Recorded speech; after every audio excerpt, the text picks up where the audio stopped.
Sobrang nagulat si Samuel na si Diego ang ama ni Leia at humiling naman si Diego kay Samuel na hayaan siya nito na makipag-close sa kanyang apo. Hindi na niya kailangan sabihin kay King ang totoo. Pabayaan lang siya na magpakalolo kay King.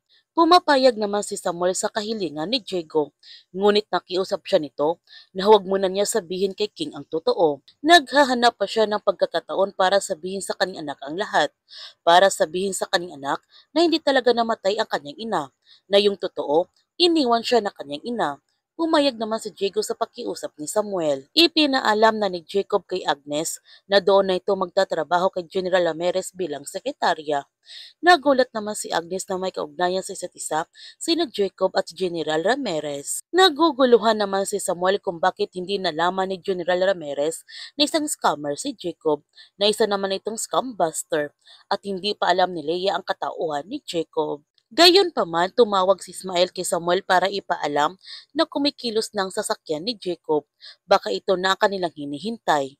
Inihanda na nga ni Ismael ang motorsiklo na gagamitin ni Samuel at pinalitan nga niya ito ng plaka ng piki upang walang sabit ang kanilang gagawin. Habang si Jacob pumunta na nga siya sa model unit upang kunin ang mga pera, at wala siyang kamalay-malay na nakaabang na sa kanya si Samuel sa labas upang sabutahin ang kanyang misyon. Ipaparanas ni Samuel ngayong gabi kay Jacob ang totoong sabutahe.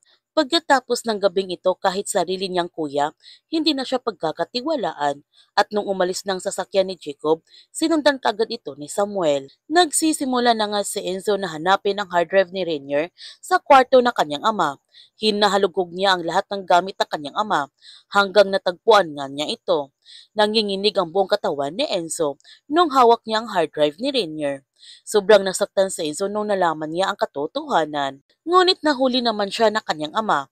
Hindi niya sinabi kay Roldan na alam na niya ang totoo, at nakahanap siya ng palusot nito kung bakit nasa kamay niya ang hard drive.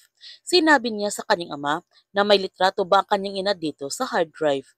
Nagalit ng gusto si Roldan nung pinakailaman ni Enzo ang kanyang mga gamit. Magtatagumpay kaya si Samuel sa kanyang misyon?